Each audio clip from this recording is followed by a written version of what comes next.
The iron shackles bit deep into Cordelia's wrists as Grimwald's meaty fist yanked her forward onto the auction platform. The crowd of leering men below erupted in crude shouts, their voices mixing with the acrid smoke from oil lanterns that cast dancing shadows across the weathered barn walls. But one man remained silent in the back corner, his jaw clenched tight as granite.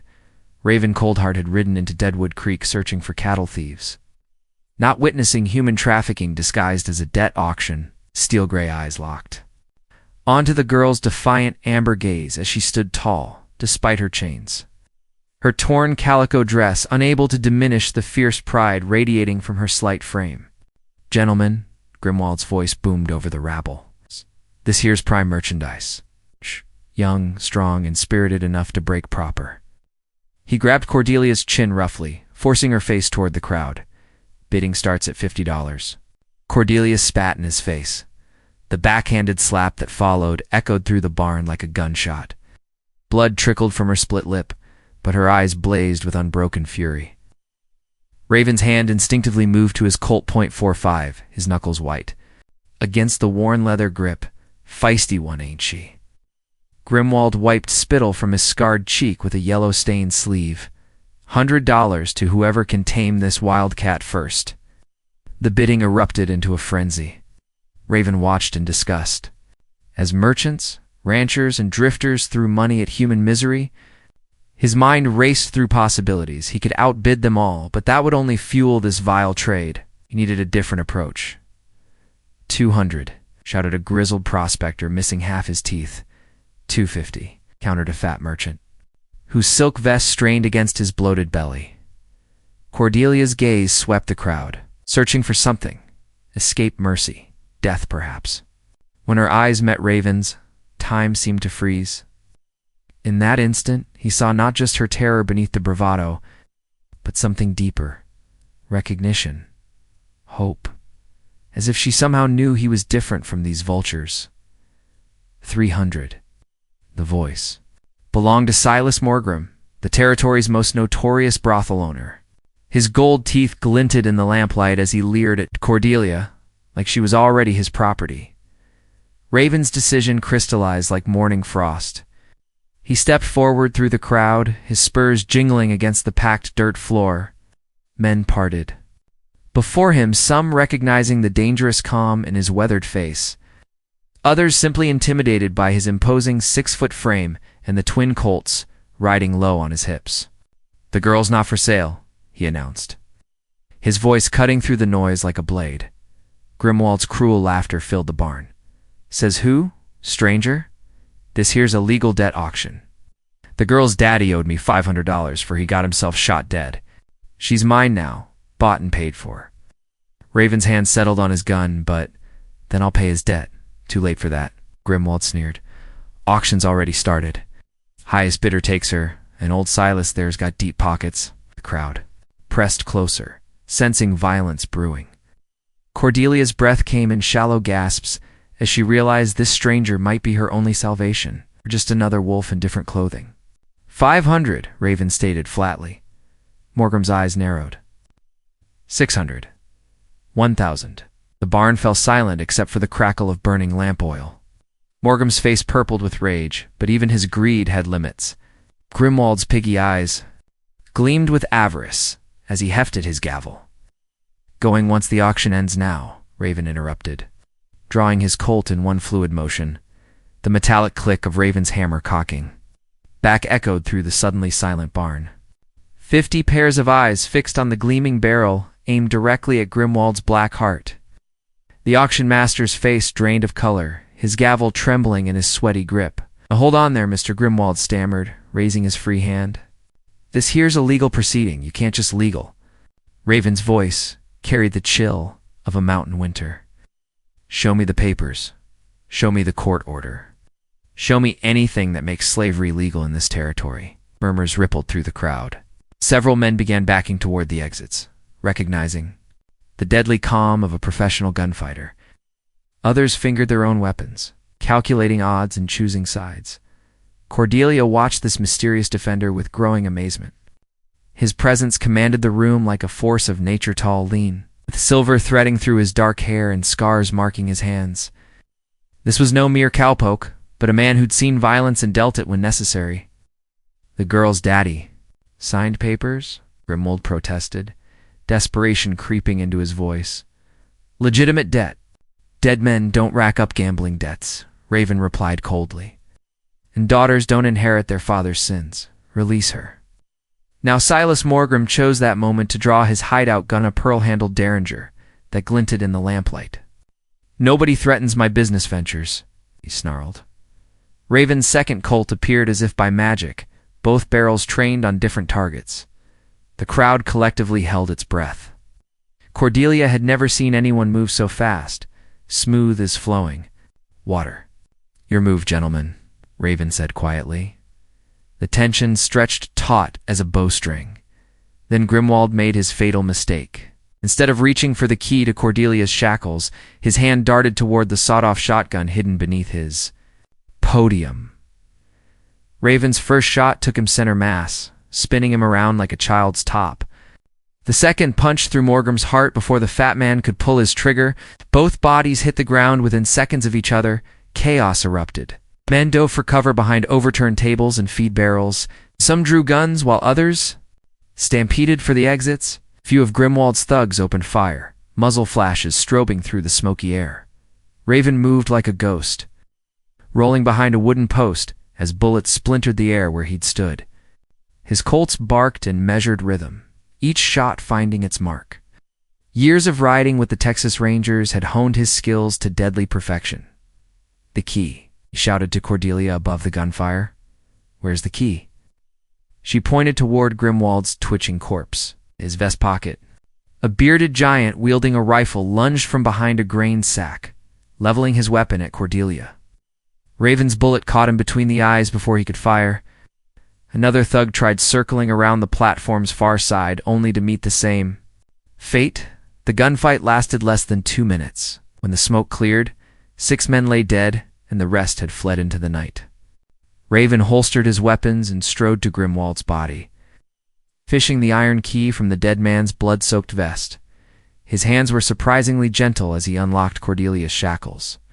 The metal bands fell away with a soft clatter, leaving angry red welts around her delicate wrists. She rubbed the circulation back into her hands, never taking her eyes off this enigmatic savior. "Thank you," she whispered, her voice barely audible. Raven nodded curtly, already scanning the barn for threats. "We need to leave. Grimwald's got more men scattered around town. They'll come running when they hear the shooting." "Why?" Cordelia stepped closer, studying his weathered face. "Why did you help me? You don't even know my name." He met her gaze directly, and she saw depths of pain and loneliness in those steel-gray eyes. "Because no one should be sold like cattle. And because... ... He paused, seeming to wrestle with something internal. "Because I've seen enough evil in this world. Maybe it's time I fought back. Outside." Horses thundered through the night as word of the massacre spread. Ravine grabbed Cordelia's hand, his calloused palm rough but reassuring against her skin. "Can you ride?" he asked urgently. She nodded, though her legs felt unsteady. "Where are we going? Anywhere but here?" Dawn painted the mesa tops crimson as Raven's black stallion, Nightfall, carried them both away from Deadwood Creek. Cordelia rode behind him, her arms wrapped around his lean waist, still processing the violent rescue that had shattered her chains in her despair. The rhythmic hoofbeats beneath them provided a steady counterpoint to her racing thoughts. They'd ridden hard through the night, following deer trails and hidden passes that spoke of Raven's intimate knowledge of this harsh country. Sunlight crested the mountains. He finally reined in beside a crystal stream fed by snowmelt from the peaks above. "We'll rest here," he said, dismounting with fluid grace. "Water the horse, clean those wounds." Cordelia slid down gratefully, her legs cramping from the long ride. She knelt by the stream, cupping the icy water to wash blood from her split lip and the rope burns on her wrists. When she looked up, Raven was studying the horizon with the alert intensity of a predator. "You're expecting pursuit," she observed. Grimwald owned half the territory's judges and most of its sheriff's deputies. His death won't go unavenged. He pulled a strip of jerky from his saddlebags, offering her half. Tell me about your father's debt, the real story. Cordelia accepted the food gratefully, her stomach cramping with hunger. Papa never gambled. He was a God-fearing man who ran a small ranch north of town. Grimwald wanted our land. There's silver in the hills behind our property. When Papa refused to sell, strange things started happening. She stared into the rushing water, memories flooding back. Cattle went missing, fences got cut. Then Papa was found shot dead on the trail to town, and suddenly Grimwald produced papers claiming a $500 gambling debt. The crooked judge ruled in his favor, and your mother died birthing me. I was alone. Her voice hardened. Grimwald gave me a choice: the auction block or ... double quotes. She shuddered. I chose the auction thinking someone might buy me just for ranch work. I was a fool. Raven's jaw tightened. You were brave. Most folks would have broken under that pressure. She studied his profile, the strong jawline, the network of scars across his hands. The way he carried himself like violence was always just a heartbeat away. What about you? You're no ordinary cowpoke, former Texas Ranger. I spent 10 years tracking killers and thieves across the frontier. He stood, checking his weapons with practiced efficiency, at a ranch once. A woman I planned to marry. Lost them both to men like Grimwald. What happened? His gray eyes grew distant. Cassandra was schoolteacher in a town called Willowbrook. I was away on ranger business when a gang of claim jumpers decided they wanted the local rancher's land. They burned the school with her inside, made it look like an accident. His voice carried the weight of old pain. By the time I got back, they'd bought up half the territory through intimidation and murder. Cordelia rose, moving closer. Aid. You make them pay? Every last one. The simple statement held more menace than any threat. But it didn't bring her back, or heal the land they'd poisoned with their greed. She reached out tentatively, her fingertips brushing the back of his scarred hand. He tensed, but didn't pull away. I'm sorry. Loss like that. ... It changes a person, makes them hard. It makes them careful about caring for anyone else. Yet even as he spoke the words, his eyes softened as they met hers. Though sometimes fate has other plans, the moment stretched between them, charged with possibility. Then Nightfall's ears pricked forward, and Raven spun toward the sound of approaching hoofbeats. His hands dropped to his guns as 6 riders crested the ridge above them. Raven Coldheart. The lead rider's voice echoed off the canyon walls. This is Deputy Marshal Vance Grimwald. You killed my brother last night. Cordelia's heart sank. The deputy marshal was a younger, leaner version of the auction master, but his eyes held the same cruel intelligence. The 5 men flanking him looked like professional gunfighters, their weapons already drawn. Your brother was a slaver and a murderer, Raven called back, his voice steady, despite the odds. He got what he deserved. Maybe so, but you also stole my property. Vance's gold star glinted in the morning sun. That girl belongs to me now, and I'm taking her back. Raven stepped protectively in front of Cordelia, both Colts clearing leather in a blur of motion. Over my dead body. Vance's laugh was pure malice. It can be arranged. Boys, spread out. I want the girl alive, but kill the ranger slow. Make him pay for what he did to my blood. The gunfighters began moving down the slope, rifles trained on their quarry. Cordelia pressed close to Raven's back, her heart hammering against her ribs. 6 against 1 seemed impossible odds, even for a man of his reputation. When the shooting starts, Raven murmured without turning, get behind those rocks by the stream, stay down no matter what you hear. I won't leave you to die alone, she whispered fiercely. He glanced back, and she saw something precious kindle in his gray eyes, not just attraction but genuine caring. Then I guess I'll have to make sure we both live through this. The canyon erupted in gunfire as Vance Grimwald's hired killers opened up from 3 different positions. Bullets whined off the rocks around the stream, sending up sprays of granite, chips and ricochets that screamed into the morning air. Raven shoved Cordelia behind a massive boulder and rolled left, his Colts answering with methodical precision. His first shot dropped the gunman on the ridge's eastern edge, the hired killer. tumbling down the slope in a spray of dust and blood. The second bullet caught another assassin in the shoulder, spinning him around but not putting him down. These weren't town drunks or amateur thugs. Vance had brought professionals. Flank him. Vance shouted from his position behind a wind-carved outcropping. Morrison, take the high ground. Dutch, circle around the water. Cordelia pressed herself against the cold stone, watching Raven move with deadly efficiency. He never stayed in one position more than seconds, using every bit of cover the rocky terrain provided. His movements were fluid, economical, each shot carefully aimed despite the chaos surrounding them, eh? Bearded gunman called Dutch tried working his way around the stream's far side, using the scattered boulders for cover. Raven tracked his movement like a hunter following prey, waiting for the perfect moment. When Dutch exposed himself for a clear shot at Cordelia, Raven's bullet took him through the heart.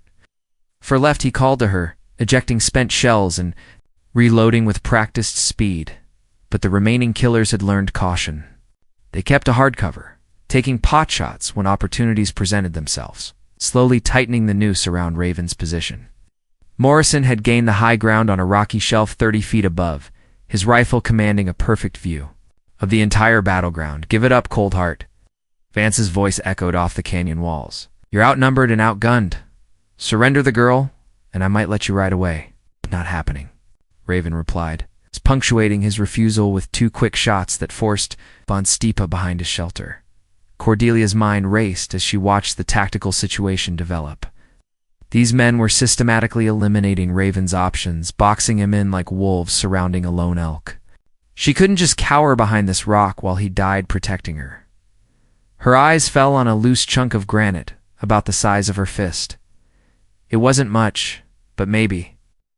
She hefted the stone, judging angles and distances. Morrison was focused, entirely on Raven, trying to line up a killing shot from his elevated position. Taking a deep breath, Cordelia stepped out from cover and hurled the rock with all her strength. It struck Morrison's rifle barrel just as he fired, deflecting the shot wild. The gunman's cursing turned to screaming as Raven's answering bullet found its mark.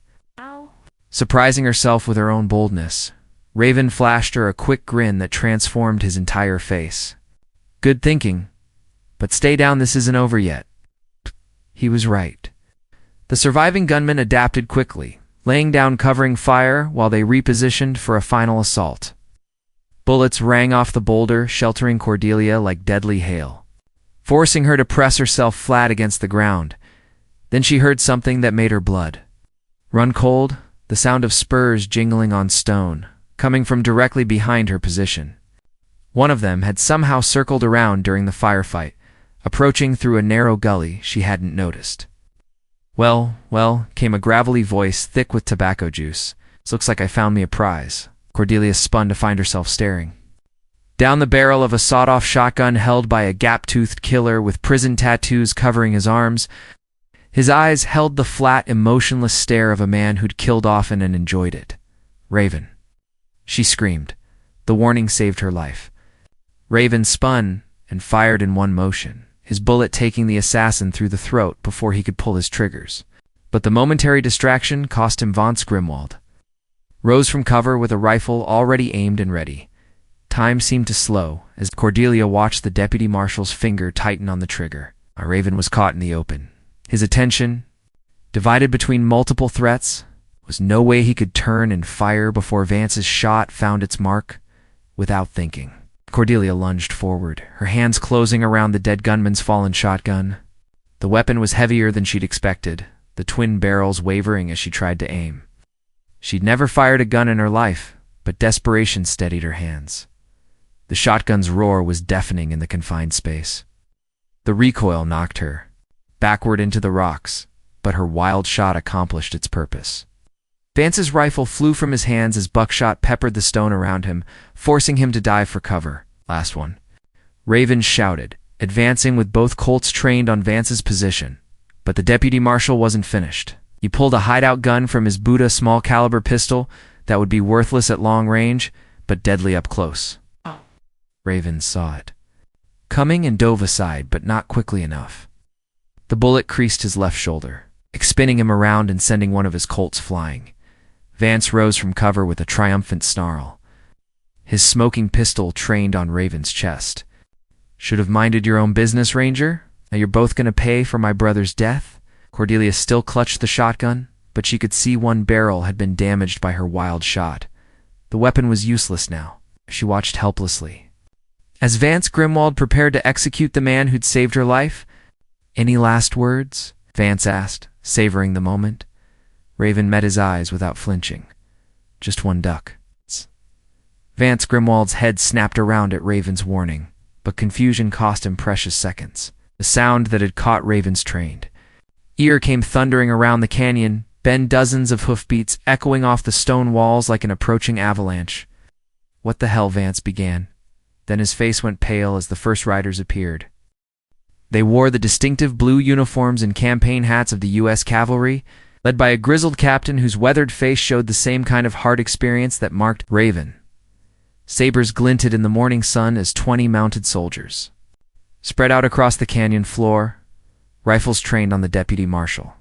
"Captain Joshua Ironwood, 4th Cavalry," the officer announced, his voice carrying absolute authority. "Drop your weapons and surrender, Deputy Grimwald. You're under arrest for conspiracy, murder, and human trafficking." Vance's pistol wavered. Between Raven and the approaching soldiers, "You've got no jurisdiction here. I'm a deputy marshal. Your commission was revoked 3 days ago, when we discovered your connection to the slave auctions."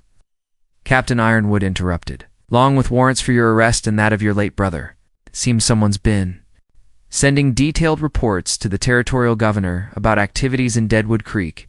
Raven struggled to his feet, clutching his wounded shoulder. "About time you boys showed up, Josh. I was running low on ammunition. Had to gather enough evidence to make the charges stick," the captain replied, dismounting with practiced ease. "Your reports helped, but we needed to catch them in the act. When we heard about last night's massacre, we knew the time was right." Cordelia looked between the two men in growing amazement. "You know each other?" "Served together in the Rangers before Josh took his commission," Raven explained. "I've been feeding him information about Grimwald's operation for months, trying to build a case that would shut down the whole network. So last night, ... double quotes, she began. "It's never about just saving you, though that became the most important part." His gray eyes met hers with surprising tenderness. "I was there gathering evidence when I saw you on that platform. Everything else became secondary." Vance Grimwald's face twisted with rage and desperation. "You set us up. My brother died for nothing because of your lies." "Your brother died because he was a murderer and a slaver," Raven stated flatly. "Same reason you're going to hang." The deputy marshal's eyes darted between the encircling soldiers, calculating odds that clearly came up hopeless. But cornered. Animals were always the most dangerous. Instead of surrendering, he suddenly grabbed Cordelia around the throat, pressing his pistol to her temple. "Back off," he screamed, using her as a human shield. "I'll kill her. I'll blow her brains out." The soldiers tensed, rifles shifting to track the deputy marshal, but unable to find a clean shot. Captain Ironwood raised his hand, signaling them to hold fire. The situation had become a deadly standoff. "Let her go, Vance," Raven said quietly, taking a careful step forward. "This doesn't have to end badly for everyone. Stay back." Pressed the gun harder against Cordelia's head, making her wince. "I know what you did to my brother's men. How many you killed. Well, now you get to watch me put a bullet in your precious whore's brain." Cordelia felt the cold metal against her skull and knew she was seconds from death. But instead of panic, a strange calm settled over her. She'd faced the auction block with dignity. She could face this the same way. Her eyes found Raven's, trying to communicate everything she felt but couldn't say. "I'm not afraid," she whispered.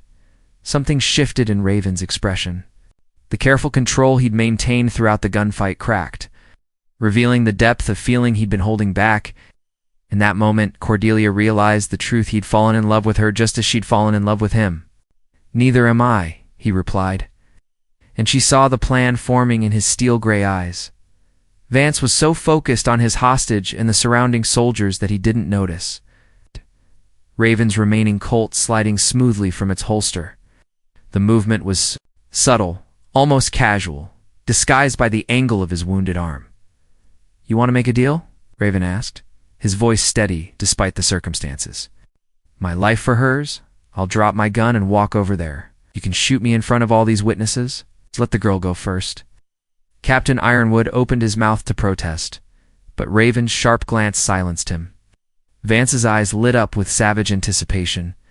"Now you're talking sense. Drop the iron and step forward. Nice and slow." Raven let his Colt fall to the dusty ground with a metallic clatter. He raised his hands and took a step forward, then another. Vance's attention focused entirely on his approaching victim, the man who'd killed his brother and destroyed his criminal empire. "This is for family," Vance snarled, shifting his aim from Cordelia to Raven. That tiny movement was all the opening she needed. Cordelia drove her elbow back into Vance's ribs with all her strength, simultaneously ducking away from the pistol's muzzle. The deputy marshal doubled over, his shot going wild into the canyon wall, Raven's backup gun a small caliber hideout piece. He'd palmed while pretending to drop his weapon barked once. The bullet took Vance Grimwald between the eyes, dropping him instantly to the rocky ground. Silence fell over the canyon like a blanket. Then Cordelia was running, tears streaming down her face as she threw herself into Raven's arms. He caught her with his good arm, holding her tight against his chest, while the cavalry secured the scene. "It's over," he whispered against her hair. "It's finally over."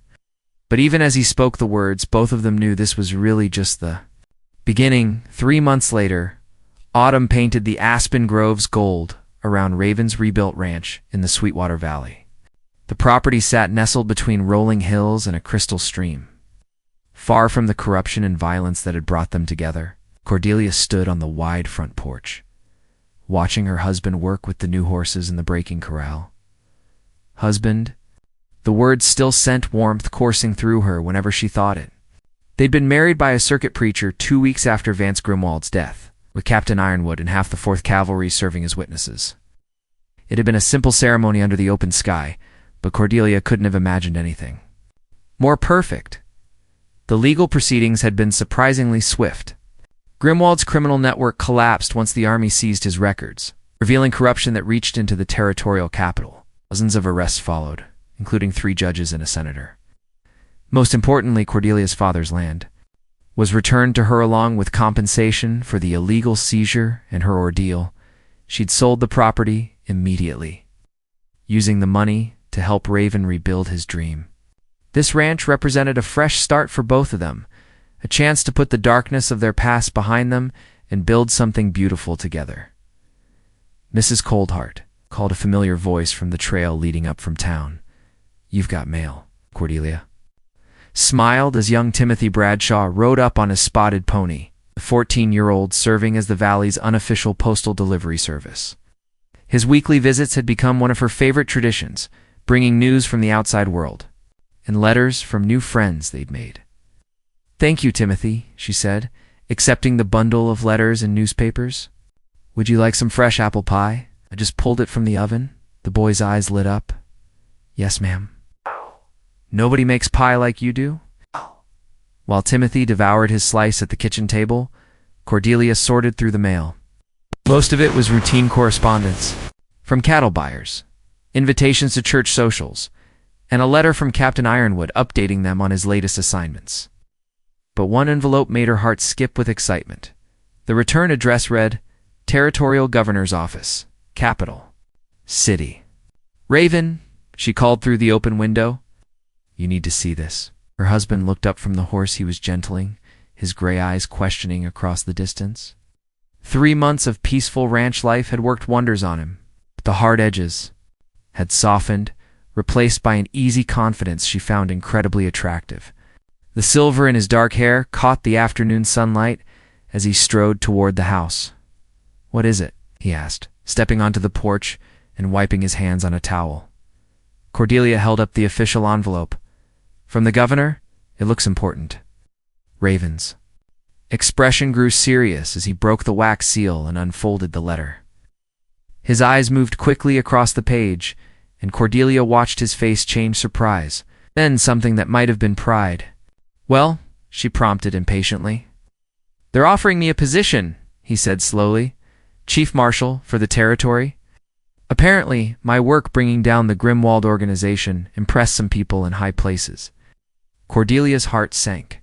She'd known this day might come Raven's reputation as a lawman made him valuable to a territory still struggling with outlaws and corruption. But she'd hoped they'd have more time to build their new life together. When would you have to leave? She asked, trying to keep her voice steady. That's just it, Raven said, his eyes meeting hers. The position is based here in the valley. They want to establish a regional headquarters, coordinate law enforcement across the northern districts. I'd travel some, but this would be home base. Relief flooded through her so intensely she had to sit down. You mean you wouldn't have to leave the ranch? Not permanently, and there's more. He sat beside her on the porch swing they'd installed.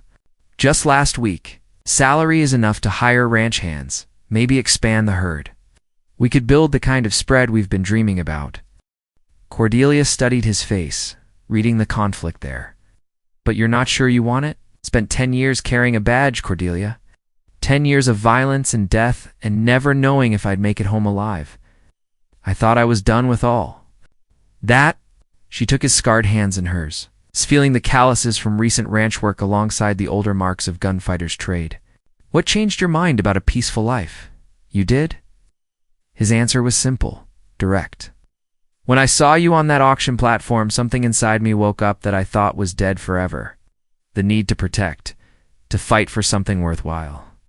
Maybe there's still good work to be done. Timothy finished his pie and wandered out to examine Raven's horses, giving them privacy to talk. Cordelia leaned against her husband's shoulder, breathing in the familiar sense of leather and sage that always clung to him. There's something else to consider, she said quietly. What's that? I might be carrying our child. Raven went very still. Then his arms came around her, gentle but fierce with protection. Are you sure? Not completely. But all the signs are there. She looked up into his eyes, seeing wonder and fear warring in their gray depths. Does that change how you feel about the marshal position? It makes it more important, he said after a long pause. Our children will grow up in this territory. I want it to be safe for them, free of the kind of corruption we fought against. If we can, do it together. He cupped her face in his hands, thumbs brushing across her cheekbones. I love you, Cordelia Coldheart, more than my own life. Whatever we decide as partners. She stretched up to kiss him, tasting promise and hope on his lips. Then let's write the governor back. Tell him the territory just got itself. A new chief marshal. As if summoned by their decision, Timothy came running around the corner of the house, his young face bright with excitement. Mr. Coldheart, his riders coming up the valley. Looks like soldiers. Captain Ironwood led a column of 20 cavalry troopers up the winding trail to the ranch, their blue uniforms crisp in the golden afternoon light. But this wasn't an official military visit. The captain's weathered face showed only friendly anticipation as he dismounted and strode toward the porch. Congratulations, Marshal Coldheart, he said with a broad grin, extending his hand to Raven. Word travels fast in the territory. The governor's appointment was announced in Capital City this morning. Raven shook his old friend's hand firmly. News to me, Josh. We only decided an hour ago. Telegraph lines work faster than the postal service, Ironwood replied with a chuckle. Plus, I may have recommended you for the position. Hope you don't mind the interference. Not at all. Though I have to ask what brings a full cavalry detachment to my ranch. The captain's expression grew more serious. 2 things. First, there's a situation developing in the northern mining districts. 3 different outlaw gangs have been hitting supply wagons and terrorizing settlements. The local sheriffs are either bought off or too scared to act. Your first case is Chief Marshal, if you're willing. Cordelia felt a familiar chill at the mention of outlaw gangs, but she kept her expression calm. This was the life they were choosing. Had to be strong enough to handle it. What's the second thing? Raven asked. Ironwood's grin returned. Well, since you're going to be coordinating law enforcement across half the territory, you'll need deputies, good ones. He gestured toward his mounted troopers. These boys are finishing their enlistments over the next few months. Figured some of them might be interested in continuing to serve justice, just wearing different badges. A grizzled sergeant with corporal stripes stepped forward, removing his campaign hat respectfully. "Begging your pardon, sir, but we heard what you did to the Grimwald gang. Would be an honor to ride with you." Raven studied the assembled soldiers, hard men tempered by frontier service. Exactly the kind of deputies he'd need to clean up the territory. "How many of you boys can handle yourselves in a gunfight?" Every hand went up. "How many can track outlaws through badlands and mountain passes?" The hands remained raised. "Now, how many are tired of taking orders from politicians who've never seen real violence?" This time the answering grins were wolfish. These were fighting men who understood the difference between justice and politics. "Then I reckon we've got ourselves the beginnings of a martial service," Raven declared. "Court to the territorial capital next week for swearing in. We'll start with those mining district troubles," as the soldiers prepared to make camp for the night. Cordelia pulled her husband aside. The sun was setting behind the mountains. It's painting the sky in shades of rose and gold that reminded her of their first morning together by the stream. "This is really happening, isn't it?" she said. Softly. "You're going back to being a lawman. We're going back to fighting for what's right," he corrected gently. "You're part of this too, if you want to be. The marshal's wife carries influence in these parts. People will listen to you. What are you suggesting?" The governor mentioned something about establishing schools, bringing in teachers and doctors, building the kind of civilization worth protecting. His eyes sparkled with possibility. "Seems like work that might suit a woman who faced down an auction block with her head held high." Cordelia considered this, her hand instinctively moving to her still flat belly, where their child might be growing. "A chance to build something instead of just fighting against evil," both Raven said. "Sometimes you have to clear out the wolves before the sheep can graze safely." That evening, they sat on their porch swing watching Captain Ironwood's men settle around their campfires. The soldiers' voices carried across the night air stories of battles fought, friends lost, and hopes for the future. It reminded Cordelia of her father's tales about building his ranch from nothing, creating something good from raw wilderness. "I've been thinking about names," she said suddenly. Raven's arm tightened around her shoulders. "For the baby? If it's a boy, maybe Joshua, after your friend. If it's a girl—" She paused, remembering another strong woman who'd faced impossible odds. "Cassandra, after the woman you lost." He was quiet for so long, she wondered if she'd made a mistake mentioning his first love. Then he spoke, his voice thick with emotion. "Would have liked you. You're both fighters, both willing to stand up for what's right, no matter the cost." He turned to face her fully.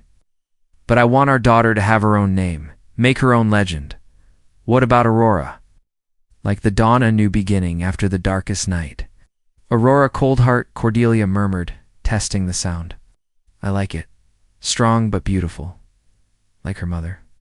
They sat in comfortable silence, watching stars emerge in the darkening sky. Tomorrow would bring new challenges, outlaw gangs to hunt, corrupt officials to expose, a territory to tame. But tonight was theirs, peaceful and perfect. "Do you ever regret it?" Cordelia asked. "Everything that brought us together? The violence? The pain?" Raven considered the question seriously. "I regret that good people suffered.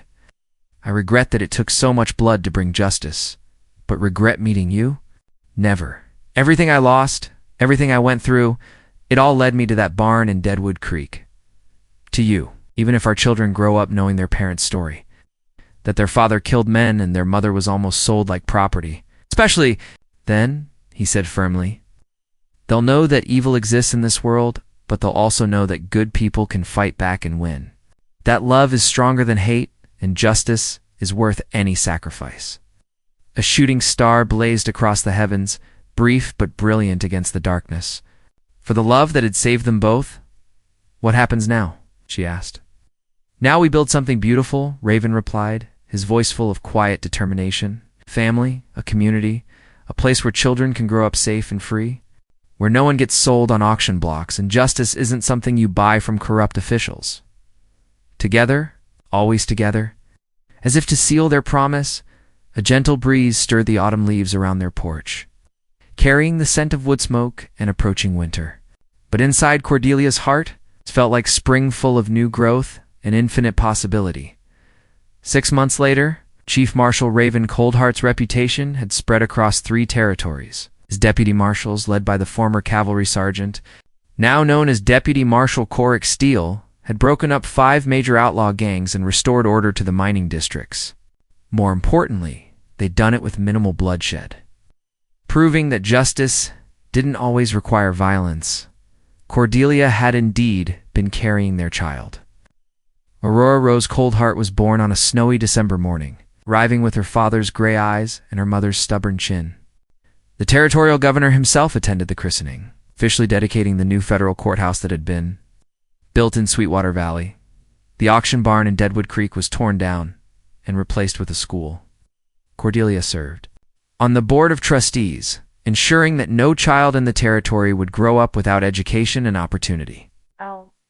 The first teacher they hired was a young woman from back east who reminded everyone of the kind of courage it took to build civilization. From wilderness, and sometimes on quiet evenings when their duties were done and Aurora slept peacefully in her cradle, Raven and Cordelia would sit on their porch swing and remember that first desperate night when a rancher's love for a girl bound for sale changed everything. They had fought the darkness and won. They had built something beautiful from the ashes of corruption and cruelty. Most importantly, they had proven that love, true, fierce, unconditional love, could indeed conquer all. The frontier would always be dangerous, and evil would always exist somewhere in the world. But in their corner of the territory, justice prevailed and love endured. And that was enough to build a legacy on.